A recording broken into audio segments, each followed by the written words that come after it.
যতক্ষণ পর্যন্ত আল্লাহ তৌফিক দিবে, আসুন্নাহ ফাউন্ডেশন থেকে আমরা প্রত্যেকটা প্রজেক্ট ঘোষণা করার সময় আল্লাহর খাজানার দিকে তাকায়, আল্লাহর উপর ভরসা করে আমরা ঘোষণা দিই। 350 মেট্রিক টন খাবারের অর্ডার যখন করেছি তখন 3.5 টাকাও ফান্ডে নেই এই পারপাস। আগের বছরে কিছু টাকা আছে, এই বছরের নতুন 3.5 টাকাও আসে, অর্থাৎ এখন আমরা ঘোষণাই করি নাই। এই বন্যা কেন্দ্রিক কোন ঘোষণার আগে অলরেডি আমাদের প্রসেসিং এর জন্য অর্ডার দিয়ে ফেলছে আল্লাহর ভরসা করে। এরপর আল্লাহ তাআলা আমাদেরকে নিরাশ করেন না, হয়ে যেতে থাকে। আর আমি সবসময় একটা কথা বলি, আসুন্নাহ ফাউন্ডেশন, অনেকে বলতে পারেন ভাই এত বড় স্কেলে কাজ করেন, টাকা আসে কোত্থেকে?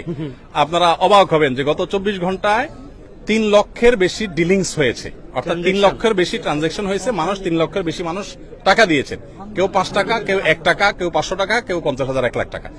আমাদের এখানে কোনো বড় লোকের টাকা ফাউন্ডেশন চলে না।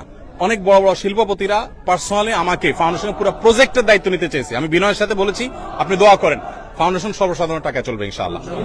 ধন্যবাদ সবাইকে।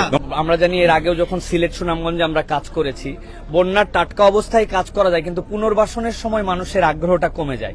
আর দ্বিতীয়ত যখন একটু বন্যা কমতে শুরু করে তখন যে মেডিকেল ক্রাইসিস হয়, এক্ষেত্রে ডাক্তারদের জন্য আপনার যদি কোনো পরামর্শ থাকে।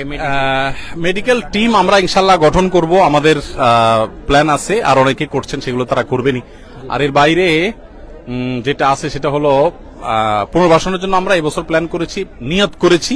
আমাদের কাছে ফান্ড যদি আল্লাহ মিলাই দেন পুরাটা, আমরা 4000 ঘর পুনর্বাসন করবো ইনশাআল্লাহ, যাদের ঘর হারা হয়ে যাবে তাদের জন্য। আর এমনিতে আলহামদুলিল্লাহ ত্রাণ তো চলবেই। ত্রাণ যেটা আছে এটা কোথায় গিয়ে ঠেকবে আমরা নিজেরাও জানি না।